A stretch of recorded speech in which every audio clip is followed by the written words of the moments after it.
I mean, I've been down a couple times. Nice.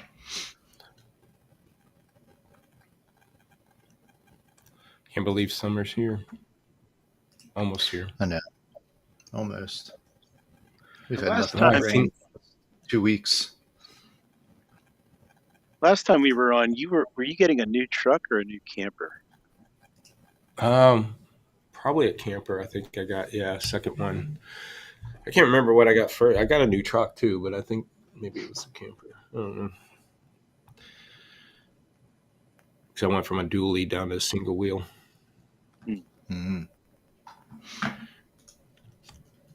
But yeah, we got the new camper in there at the end of the season. So What'd you go with? I mean, it wasn't on purpose. This reflection, it was a fifth wheel. It was a dealer that I reached out on Facebook. Hey, anybody got an RV? And the dealer in Louisiana said, hey, I just trade it for one. I'll give you what I owe in it. And he only owed 25 on this thing. And when I went to RV Trader, they were going for anywhere from 35 to 50. 30, yeah. So I'm like, I'll take it. So he shipped it up to me and I parked it, and it ended up being first time I went in there, because I bought it sight unseen. I had him deliver it to the lake in our spot, so I didn't see it for a couple weeks. But the first time I walked through it, my wife wasn't with me, but I told my wife, I'm like, this is probably the best freaking buy we've ever done. I said, this thing is nice. Yeah. It's barely been used. It was like 2 or 3 years old, and they used it 5 times, and they stored it under cover. So no weathering, I was like, smelt new. I'm like, gosh, dang, we got it for 25 grand. I'm like, this thing's worth at least 40, if not more than That's that. a very good deal. And it was good because I didn't know how often we'd use it or not. I bought the spot next to us. And I'm like, well, we'll use it for this. We used it partial last year, and we probably only had 3 or 4 people use it. So this year, I'm like, all right, let's see how often we use it this year. And if we don't use it that much, just get rid of it, and we'll be able to get out of it and make money still. So, Yep. Nice. Yeah, that sounds like a good one. What single wheel did you go with? oh, I got the F250 because I had a 350 dually. Did you get a trimmer package?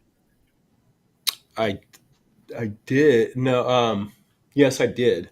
But the bad thing is, I'm not so dumb. It's a lariat trimmer. I should have just went with a lariat, because I swapped out 35-inch wheels for 37-inch wheels. Wow. And I put a leveling kit on it and automatic boards. So I spent a bunch of money afterwards. So I've been better off just buying a lariat and not upgrading. 3 seconds, guys.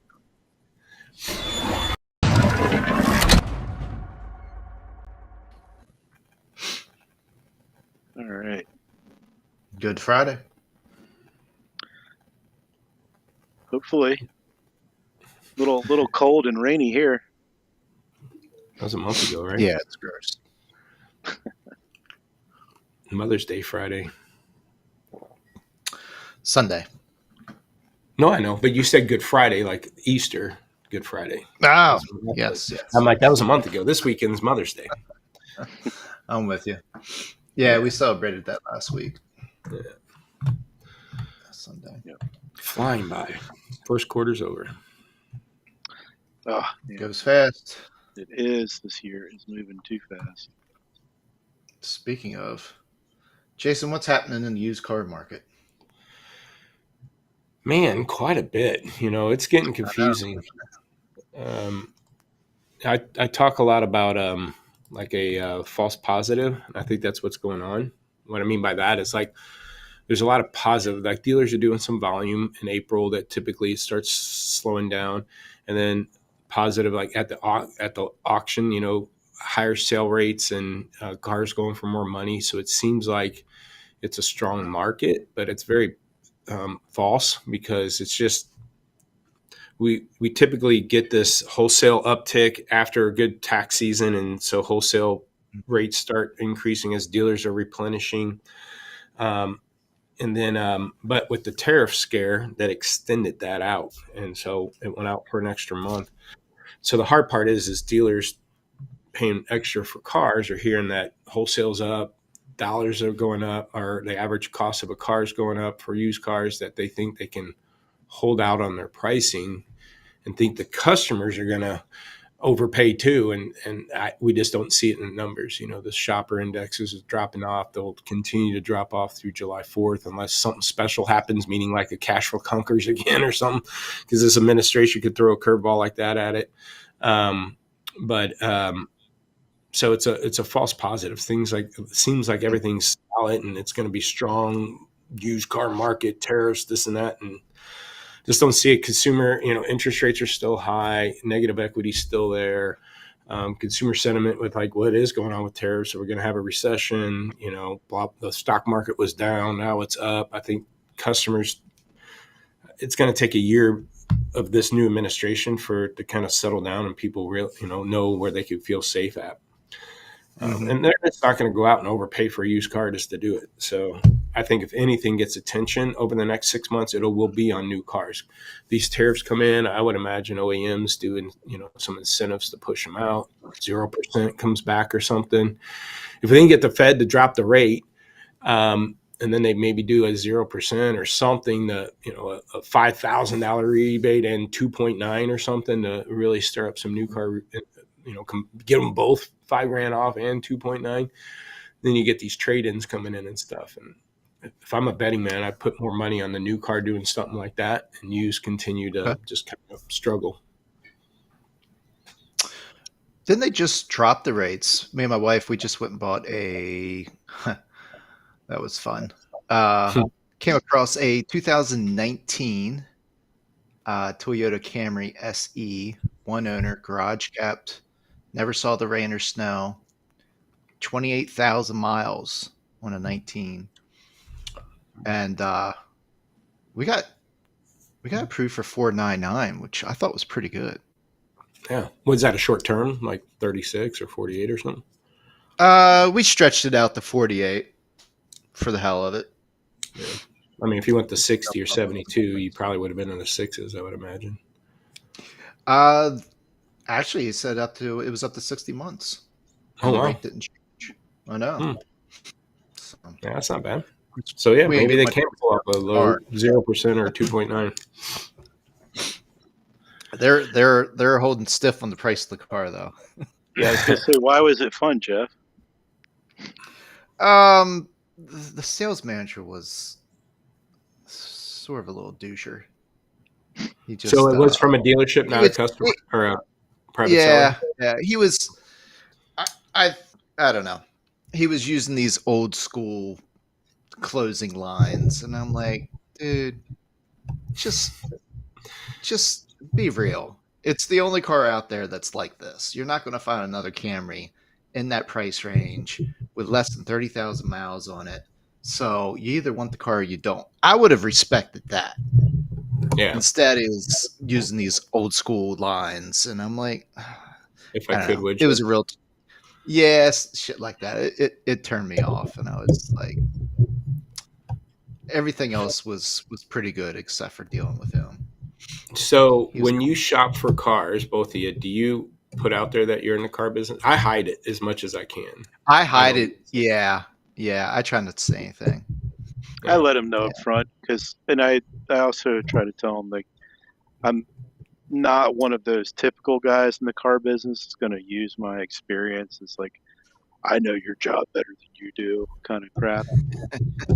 Well, I always find they automatically think that you're going to be that way, even if you're not. If you tell them that up front, I don't know. All of my experience, when I tell them I'm in the car business, they immediately become 20% more cocky. So I don't bring that into the scenario. I mean, that's been my experience. I just keep my mouth shut. Yeah, I do too. Because I don't want to let them. Yeah, the only problem is, you don't want to give up any leverage. Yeah. So when my wife was like, "Oh, we drove over an hour to get here," I'm like, "Oh, don't tell them that." That was about the only leverage we really had. Yeah. They knew damn well we were there to buy the car, so they weren't going to budge. Well, it's good and bad. He's doing his job. I bought my son a Jeep Wrangler, and that experience a few years back, and that experience I probably mentioned it on here before because it was about lead. They had a BDC did a great job. What I call the front end of the internet deal: calls, emails, texts, setting appointments. The back end Mm-hmm. of the internet deal is when they show up, and the manager there wasn't prepared, didn't have the car pulled up, blah blah blah. And again, I didn't say nothing about who I was, what I did. And it wasn't till, and it's shame on them because the salesperson didn't even ask, like test driving or anything. Hey, so what do you guys do? Anything up until 2 or 3 pencils, and the guy's trying to steal the trade and blah, blah, blah. And I finally just said, hey, here, I just got to tell you, I'm in the business. I pulled up my car. You use V Auto, I'm sure. I've worked for V. I put it in there, 95%. Put it in there with $2,000 of recon. This much at 95%. You're still making money. Give me that for my trade-in, okay? And so I had to just pull that out finally because I get so mad. The guy was trying to like $2,000 steal my trade. I'm like, no, I'm not that fucking. Sorry, I'm not that dumb. I'm like, so I had to walk him through. I'm like, just go into V Auto, put your recon here, put it at 95%, put the $10,000 I want for it, and let's go. Yeah. I would have respected that more. Yeah. Nope. So I had to pull it out at that point. I figured they probably traded it in at around, my guess is it was an older couple, so I'm guessing around 18 they probably gave him. But they didn't have to put a penny in that thing. I mean, It was showroom presentable when they traded it in. So I was telling my wife, I'm like, I know they didn't put any money. They didn't have to put any money into it. Doesn't even have 30,000 miles on it. So it was, they still made out pretty well. But at the same time, we got a really fair deal at a great car at a fair deal. So I wasn't bitching about it too much. Did you get your finance lined up before you went? I didn't. No. You went through then? Yeah, I did. Sort of glad because even here at the dealership, we don't have any banks offering 4.9. Yeah. So I don't know where we would have come in at. Is that a shiny credit score you got? Yeah. That's one thing I always try to make sure of. Me and my wife both exceptional credit scores. And that's the thing with used cars, especially like that. So, I would call that car a one-off, okay? And typically, in a lot of dealers chase those one-off cars. And what I mean by that, it's that garage car. There's no other car like it. 30,000, 20,000 miles on a car. It should have 80, whatever. Yeah. The problem with one-off cars that dealers chase all the time is you're going to get somebody probably out of town or driving a distance, so they're not going to come back for service. They probably have financing already lined up because they don't want to come there and then find out, you can't finance and get to the payment they want. They probably already got rid of their trade or at least already had it pre-sold or given it to their nephew or bring it, but willing to pull it out of the deal if it's not right. Yeah. The one-off car becomes a one-off profit margin. You get the front end and that's it. You don't get an opportunity at or F&I. And so that, to me, that lot legacy of that car, the family tree of it is very short. You get the front end gross and you're done. And that's it. To where I even showed some dealers and again, I wouldn't totally stock but think of just the Rental Rocket Ultima from Enterprise. A lot of dealers want to avoid some of those cars, but I'm like, well, hold on a second. It's over 20 grand because it's a late model. So more than likely you're going to get financing. Nobody's driving 2 hours for an average Ultima. They're probably going to be local. So if you do a good service walk, you get that. And then that, 2023 rental car, probably bringing in that 18, 19 trade that you want that you can't get. And so those Rental Rocket cars sometimes for the legacy of the dealership, because now you get the trade in on that car and you get to get hopefully finance and back in there. You get the customer coming back for service. They buy, get service work over the next couple of years. Then they trade that car. And so the legacy of that car, the family tree of that car is a lot better on that 2023 Ultima Rental Rocket than that one-off 2019 with 20,000 miles that grandma drove. I never looked at it that way, Jason. I like that point. It is, but Jeff, do you get paid on that customer coming back and using the service department? What do you mean? Your pay plan right now. You're working in a dealership. So what do you get paid on? You get paid on the gross that came in that month, Oh, right? I see what you're saying. Yeah. No. I Yeah, see what you're saying. you are not incentivized to give a shit about whether that customer comes back again and again. No. Are there any pay plans out there that formulate it that way that you're aware of, The Jason? dealer principals and the GMs. Yeah. Well, we know that. Yeah. Well, no, and that's the thing. We're always month to month, and it's volume based, typically, or gross, or both, a combination of both, and it's not looking at the long term and the overall benefits. And that's where I think the crutches, because you got a lot of turnover too in a dealership. So, do they care about a year or 2 years from now what they could be reaping the benefits from? Maybe if you did a pay plan that structures that way, they would. Right? Imagine getting if a customer comes back for service, you getting a little bit of that money, right? A little 1% or whatever the number is, and then you compound that over year after year being at the dealership. And shoot, you could just show up to work this month making $5,000 on repeat service customers that are coming back. That again might get a trade, and now any cars you're selling is a bonus above that. Which who knows? That could be a Yeah, good I don't idea. see too many dealerships jumping on that pay plan. Although, what would be super cool, like you could do a real tiny amount and bank it for a year. So instead of having it be part of your monthly paycheck, here's your annual bonus on all the customers who came back and Dude. the trades that we didn't have to send to auction or whatever it is. And it's like you get $10 or $5 every time. And by the end of Yeah, the year, that could be $1,000, $2,000. It's just something. You could probably set up. I mean, that sounds sort of like a nightmare to try and figure it out. You could probably throw some AI into that. what I worked at a dealer group in St. Louis. It was Lou Fuse, and they did that as a group. I forgot the number. It might have been $10 a car or something like that. But they did it for a Christmas bonus. So yeah, at the end of the year, they pennied. Might have been $10 a car. So by the end of the year, if you're selling 20 cars a month, it could be $2,400 check showing up at Christmas time. And they even they retroed that too. I think if I'm correct, like even if you end up quitting 6 months into it, they cut you that money. I believe I can't remember, but yeah, they did that, and they counted it as a Christmas bonus, which was kind of nice. Yeah, I like that. I like that. And again, think about that sold follow up though. I don't know. It might not be a bad idea. Again, even if it's just a dollar, $5, 1% of their service bill. If you're doing sold follow up, hey, it's been 3 months since you bought your car. How's it going? Probably due for your oil change. You want me to schedule an appointment for you? Get them in the door. Do that after year, and 3-5 years from now. I mean, imagine how many service customers are coming back, and your sold follow up. I don't know. I think that's an encouraging pay plan structure. No, I agree. Well, the DMS data that you're talking about, I would always love to track a legacy of a car, and I wanted to do it in our system, but it's just impossible without good DMS because you got to associate. A lot of times you trade in a car, so that trade in stock number becomes a reflection of the car you sold plus an A.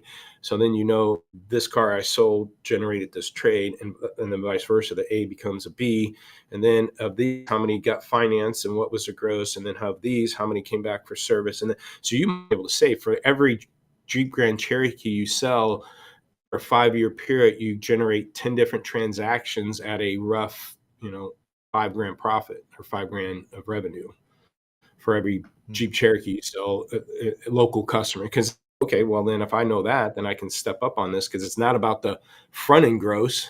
I'm only going to make 200 here, but if it legacies out like the rest of them done it, I'm going to have 5 years of another 10 grand of gross or whatever the number ends up being. A giant light bulb just went off over my head. There you go. That was a hell of an idea. Yeah, we're gonna do it. Do it. And I said the ultimate. I've always wanted to do it. I'll consult with you on it. But it was like I said, the ultimate buy it because even if you're only going to make 200 or break even, it's probably going to be local. It's probably going to be financed. You probably get that late, older trade in that you don't get to buy. You might have to wholesale it, but so what? And then get them back for service, and you're going to make $4,000 on that car in less than a year. But the one-off 2019 20,000-mile grandma car, they're going to come by it, you make front, and they're gone. No F&I, nothing. Those one-off cars that everybody wants are one-off opportunities, and that's usually just front-end gross. And that's why I was asking if you did the financing with them. Yep. Yep. But Funny you also say don't that. want to shy away from the one-off cars.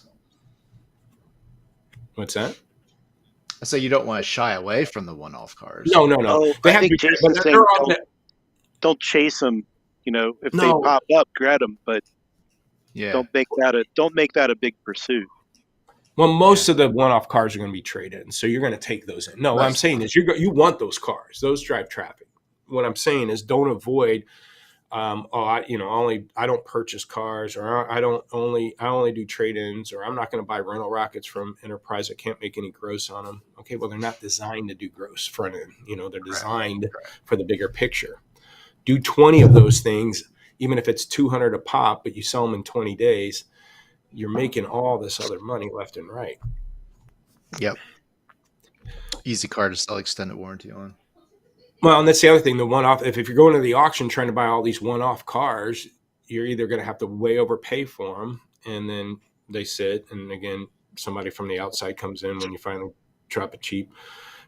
Or you come home empty-handed. You need 20 cars, but you're trying to buy all these one-off cars that everybody's chasing. You can't get it. In the meantime, this little sleeper car slips through the auction. That it's a Kia Rio rental enterprise car. You're like, I ain't touching that thing. Next thing you know, you could sell it, make 100, but it's a trickle down effect of F&I and everything else, trades and everything else. And I mean, that's the thing. Trade on a Kia Rio, but I don't know of any software that tracks any of this. No, it's almost impossible though. I mean, it's not. That's why it's not. You got to have dealer buy-in. Thing. Yep. This is very doable. You got to get dealer buy-in to get the DMS to work that way. All you have to have are the DMS feeds. And there's some. Hear me out. There's some dealers. I ask them, can I tell based on the stock number what's a trade and what's a purchase? No. So how do I know that's a trade-in on that car? You see what I'm saying? Because they just do the VIN number. You can't do it in the DMS. The DMS can't. You have to have a translation layer outside of the DMS. So we do this right now. We just haven't taken the data to change it around so it's looking at the salesperson or it's looking at the customer lifetime value. We're just looking at it on the VIN. This VIN did what?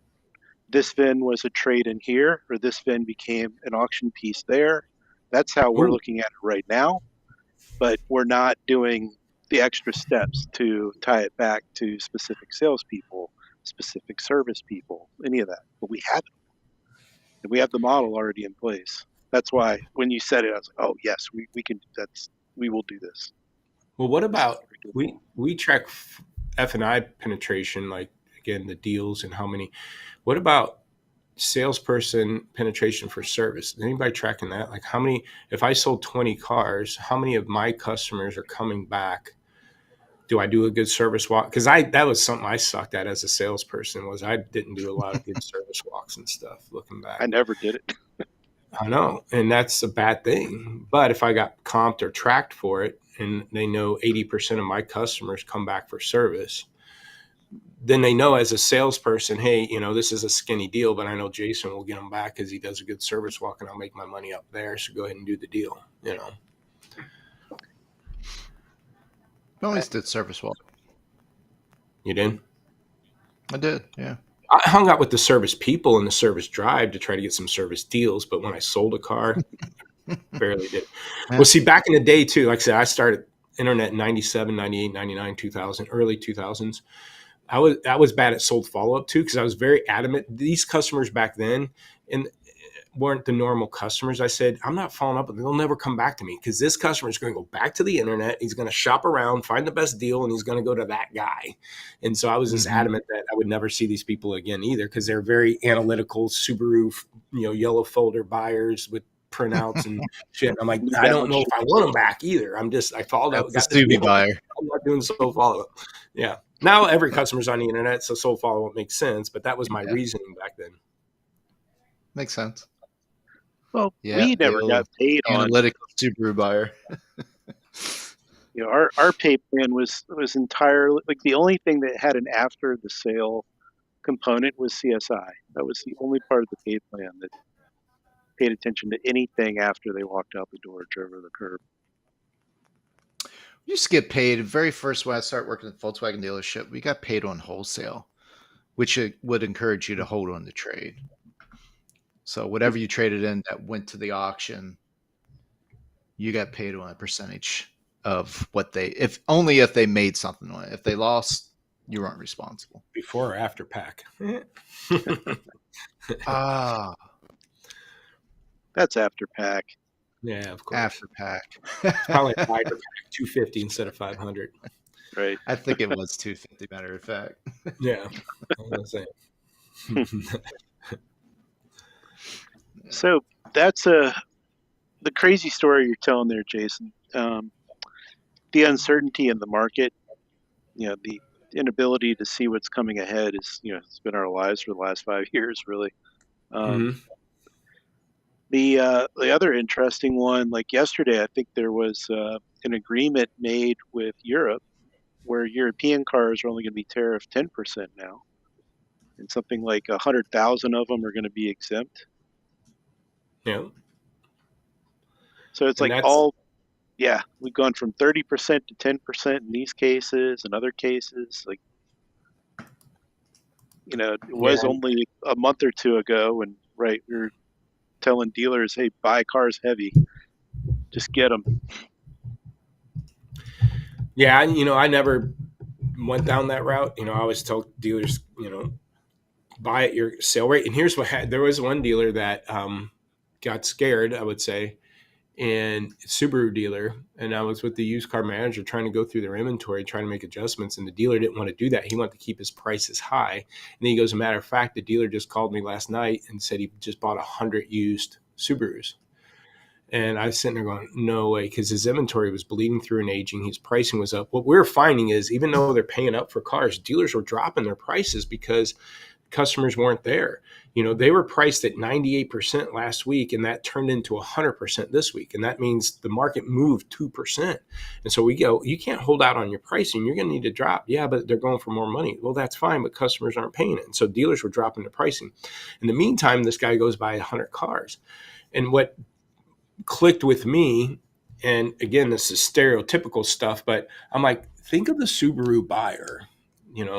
They're very analytical. They're very not emotional buyers typically, unless you're buying a WRX or whatever. But they're going to be very budget driven, analytical buyers, not emotional buyers.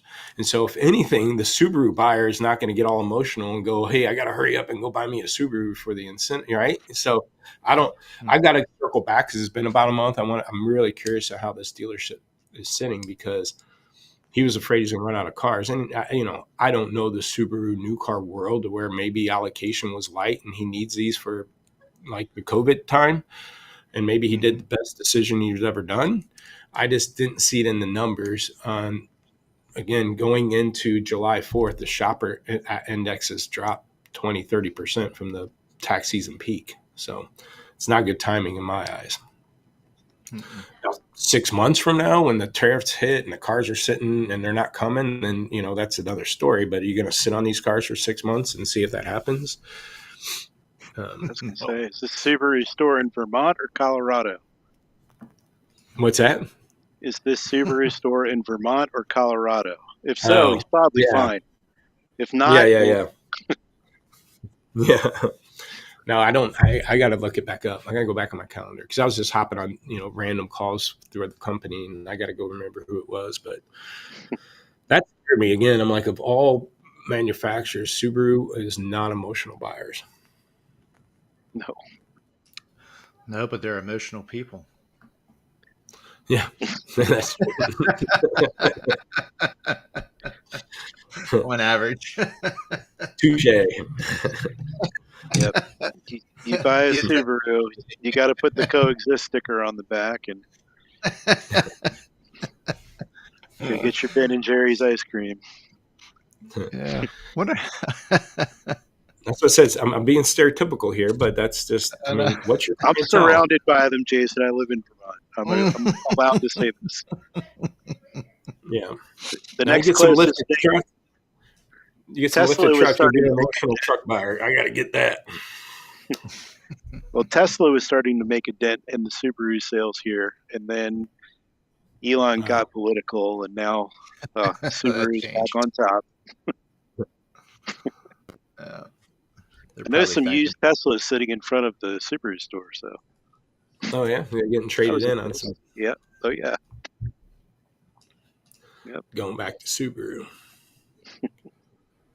Yeah, so they just, I mean, there's sometimes they overreact to that situation. And, you know, one of the things I brought up to, I forgot, oh, it was Brian Kramer we're talking about. It's like, and I'm not bashing dealers, it's just because we don't know what's going on, but it seems like every issue we have sometimes is dealer driven. Like I said, if this guy goes out and buys 100 cars and everybody overreacts and overpays and expects customers to do the same thing, you know, we just, and then all of a sudden all these cars start sitting and the devaluation drops and the market starts going in the shits. It's like, well, we caused it. I mean, we shouldn't have overreacted. We shouldn't have gone over there and overpaid and thought this was going to happen.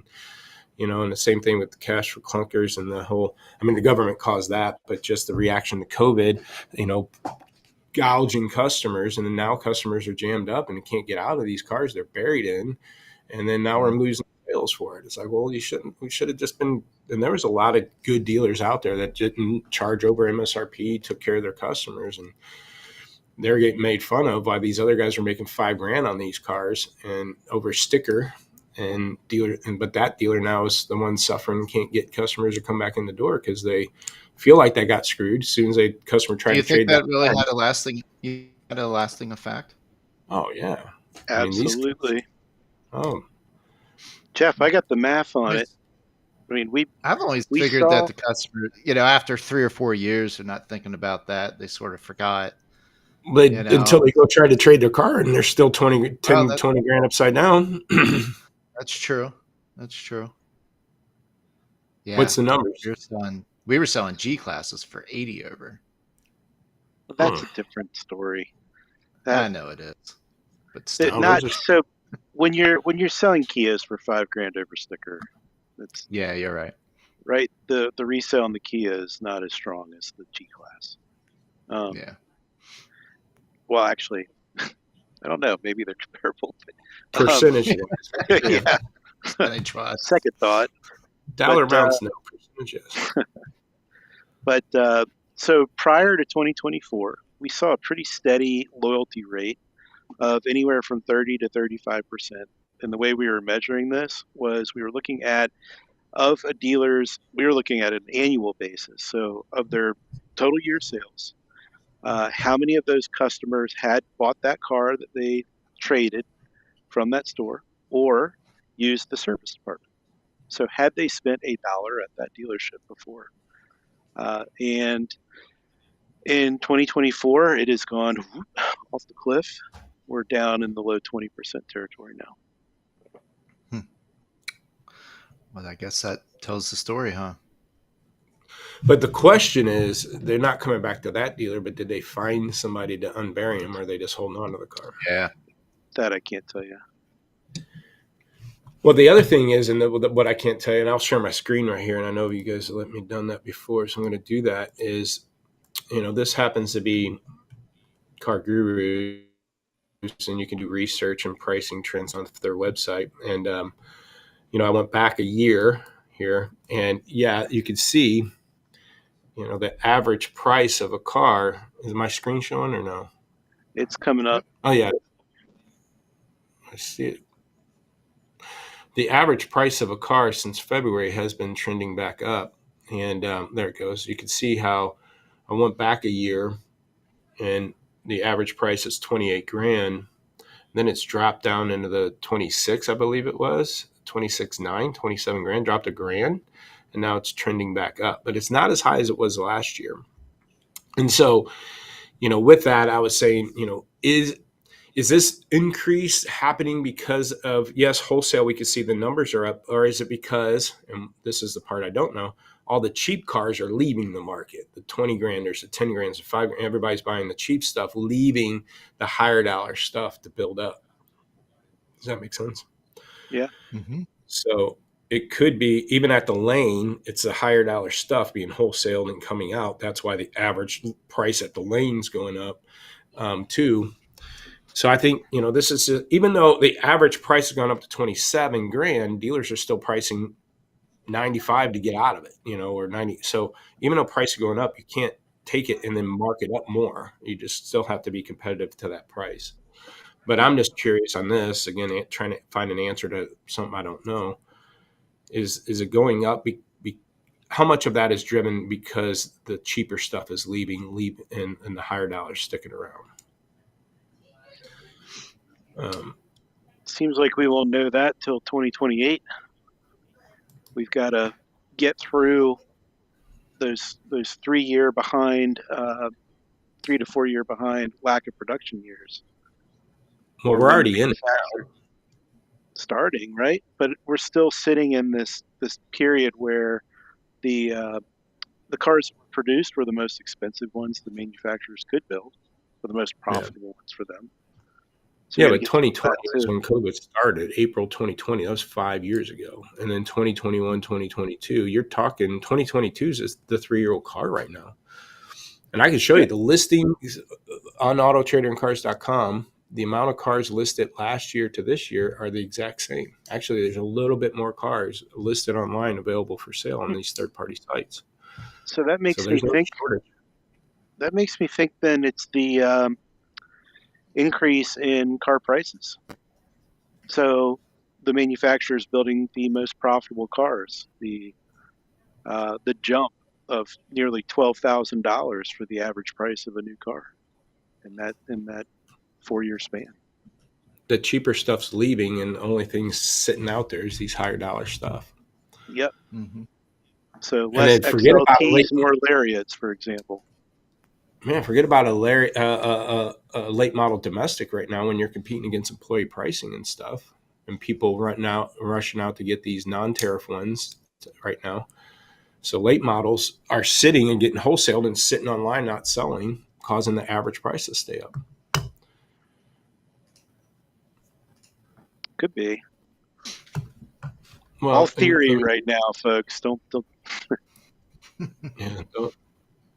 Well, I mean, but we'll know. It's not theory. We talk about it because there's plenty of cars out there, just not the right cars.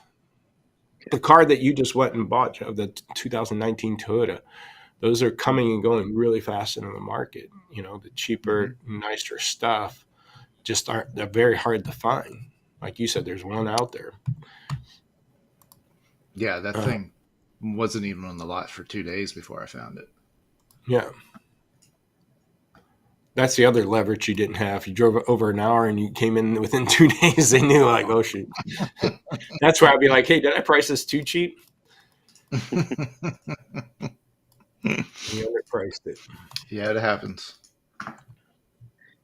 Jason, are there any choke points with something you've been recently posting on social? Do you mind diving into that a little bit? What are some choke points that dealers are getting stuck at right now? Well, I'm gonna. I don't know if I can share my screen again too. Let me do that.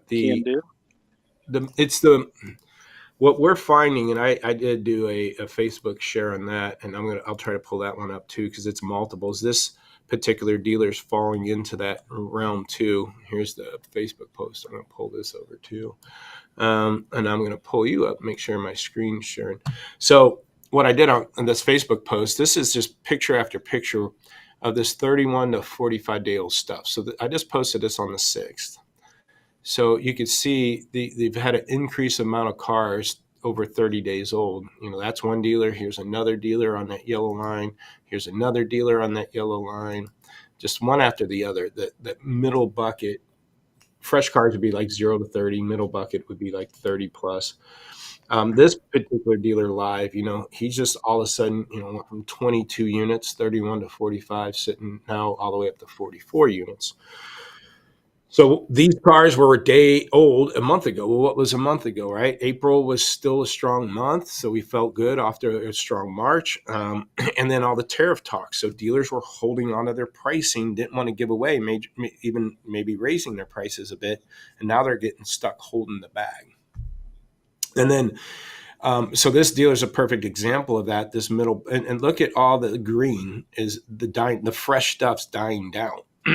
So this dealership happened to have a personnel change, and this guy there is trying to be the hero. And I literally did a Facebook Live right before this covering this was, you could see their volume's gone up. And what we're looking at here is in 2 weeks, they sold 67 units. So in 2 weeks, if I times that by two, they're on pace to sell 90% of their inventory basically back then. And now they're on pace, he sold 94. He's on pace to sell 136% of his inventory. So his volume's up. And then the other aspect of it was 76% of his sales are going out on fresh stuff where there's more gross. So on the surface, he looks great that his volume's up and he's probably making more gross because the fresh stuff's selling. But what that also means is the aged stuff is not, okay? And what he's selling, as these 31 to 45s building up, his sales aren't keeping up with that. So they're going to turn 46 to 60 and 60 plus. You said something about projecting ahead for dealers, like 7 years or whatever. We did that with our charts here. I can project, see this show projection? Here's today. And basically what I'm saying is if nothing changes based on how you're sitting today, look what happens to us 46 to 60, the blue line, 2 weeks from now. So right now he's sitting on 11 units, 46 to 60. And by May 24th, that's going to build up to 44 units. Okay. Well, what's the problem with that? Well, these are cars we're losing money on. Okay. So this kind of goes back to the cheap cars maybe leaving the market and the higher dollar stuff sticking around. So what's happening is back here, his average age of his current inventory, the red, was 22 days. So he had clean, fresh inventory. The average age of what he was selling was 22 days. So he was selling a lot of fresh stuff. Well, he started to bleed through, and then the average age of what he was selling jumped up to 31 days. So gross gets low. Grosses aren't good. Personnel change happens. New guy comes in. I'm going to increase the volume, but all he's doing is selling the fresh stuff. So if you look, the average age of what he's selling has dropped to 22. But in the same time, the average age of his inventory has grown all the way to 31 days. So what I'm saying there is his fresh stuff's moving, but the old stuff's sticking around. And usually those cars were going to continue to lose money. And if he continues at this pace, no matter how good he feels, his volume's up, his grosses are up, but he's got a storm coming by June here. He's going to have a bunch of aged cars he's going to have to get out of. His average age of sales is going to go up because now he's selling 40, 50. He's just not selling the old stuff because he don't want to take the beating. Okay. I was going to say, how do you get himself in this situation? Pride and ego. Again, what happened here, there's a new manager that did weekly calls with us, stayed ahead of things. They changed management. The new guy comes in, we don't need any help. We don't need to, we're good. And he is. The other thing is with this store, it's a Toyota store.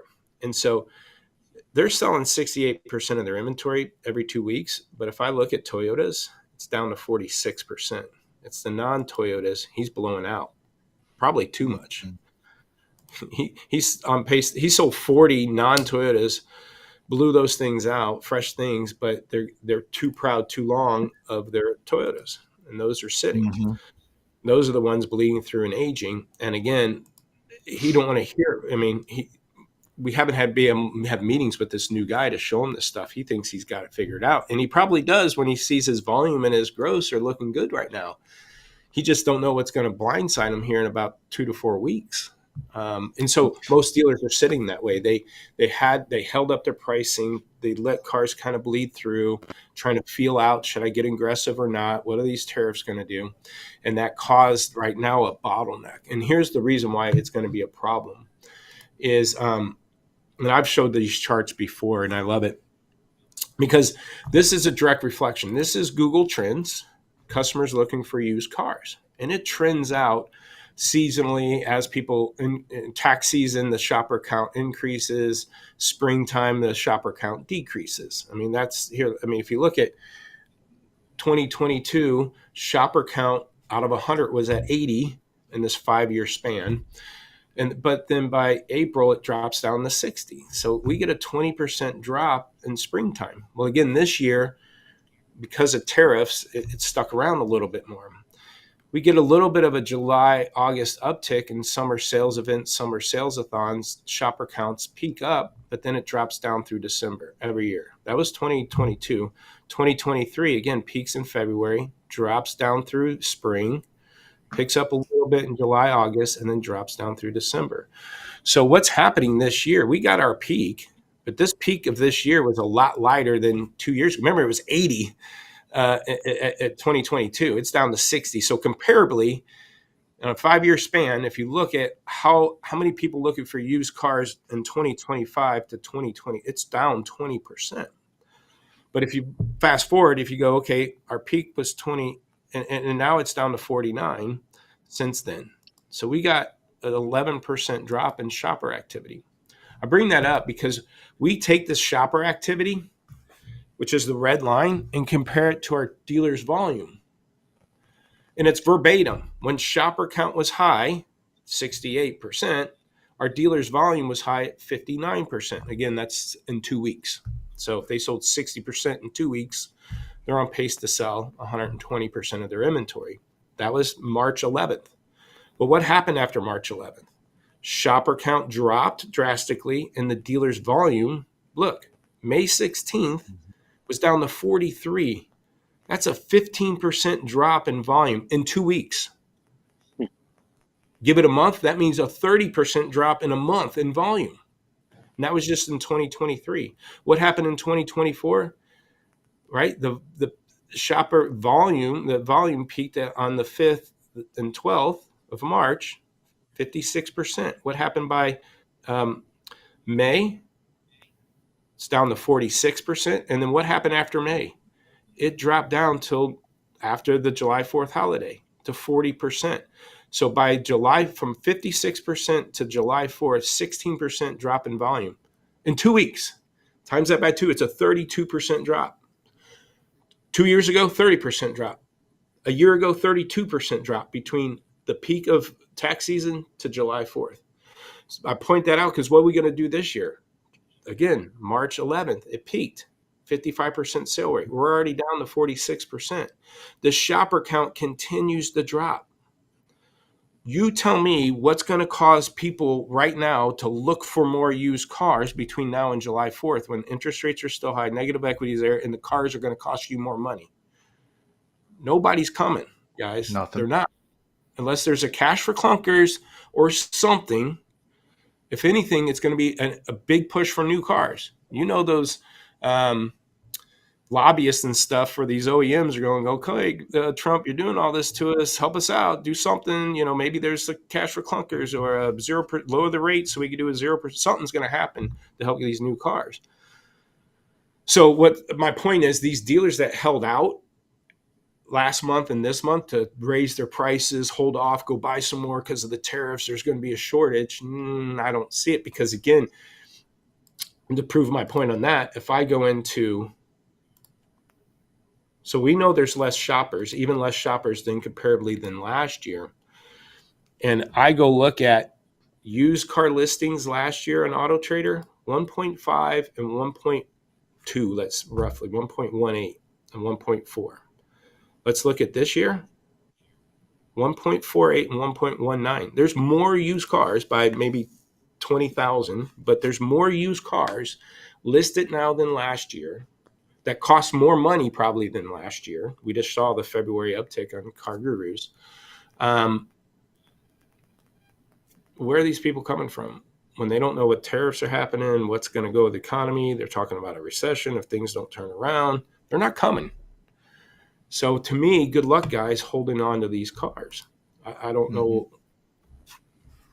I've watched this for 10 years, And again, I'm wrong here and there, but that's usually by a curveball like COVID or something.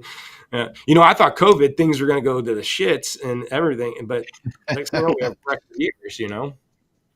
Yep, not financially. Yeah. No, because people overreacted, customers overreacted, and I Yep. think they learned they're not going to overreact now. These tariffs aren't going to. They're I mean, some people pulled forward. If somebody was planning on buying a car in the next year, they probably said, "Hey, let's go buy it now."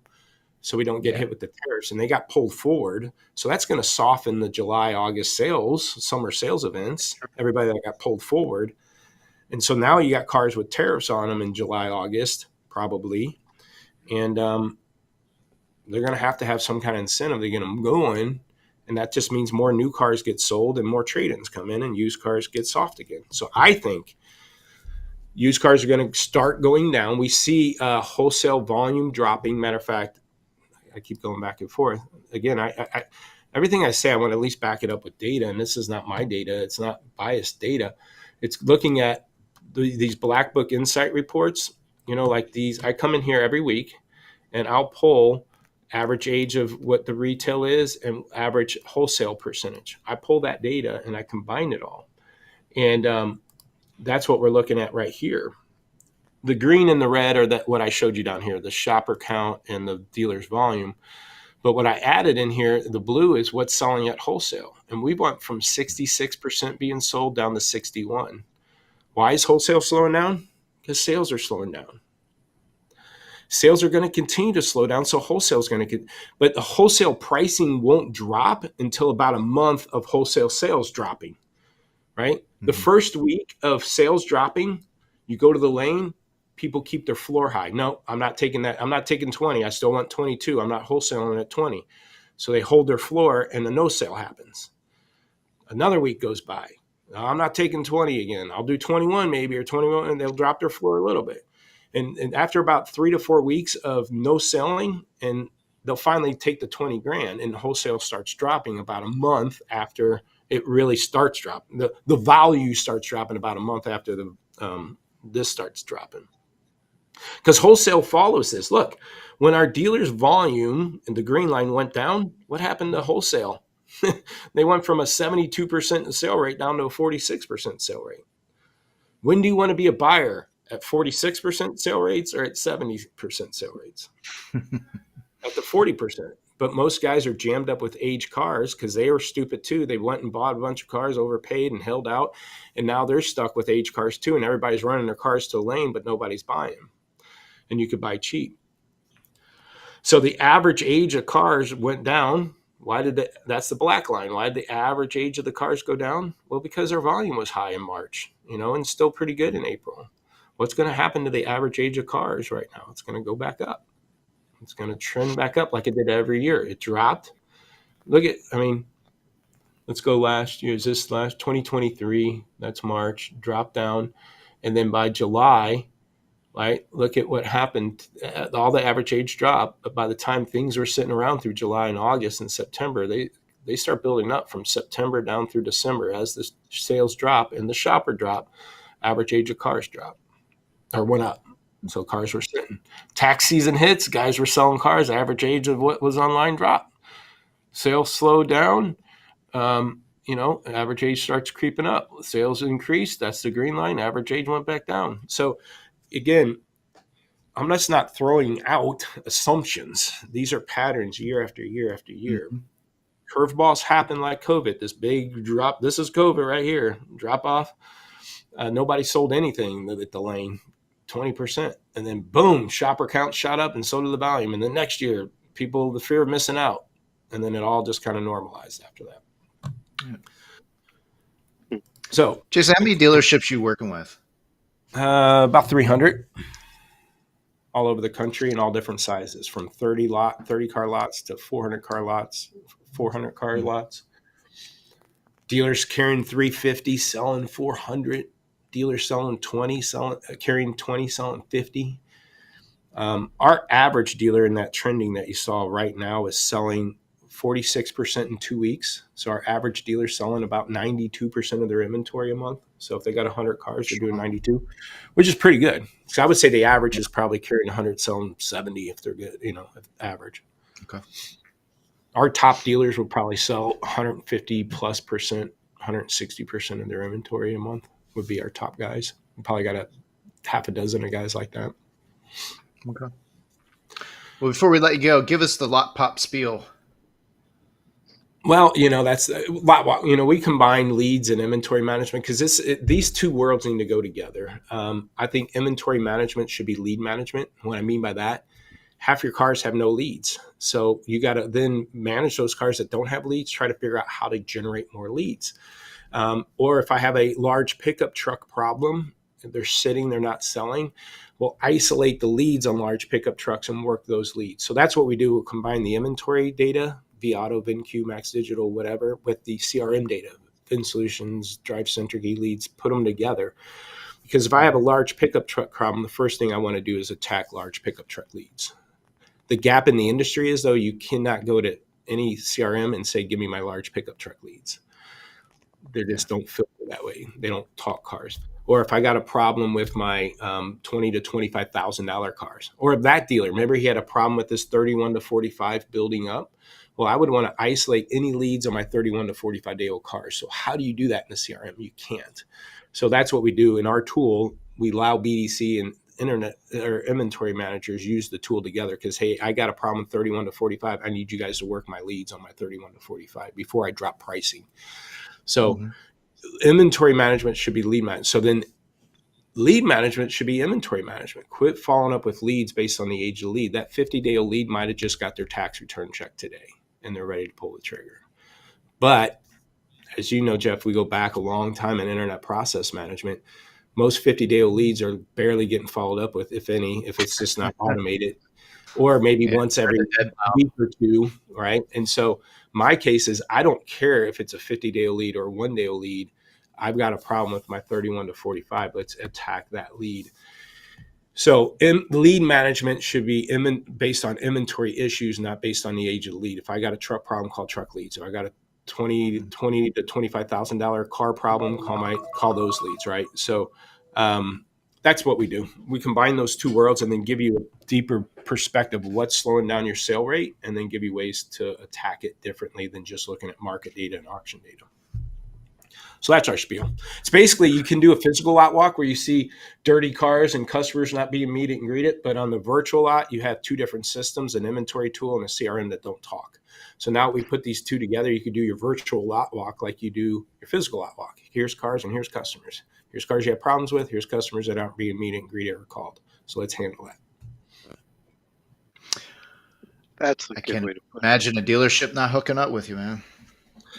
Well, I appreciate you guys giving me time to make the spiel, but buckle up. I think it's going to be fun for the next 6 months. This industry, man. And then 6 months, we'll see how true it came. Well, it's about every 3 to 5 years, right? We had COVID, and it's been 5 years. Think about 9/11.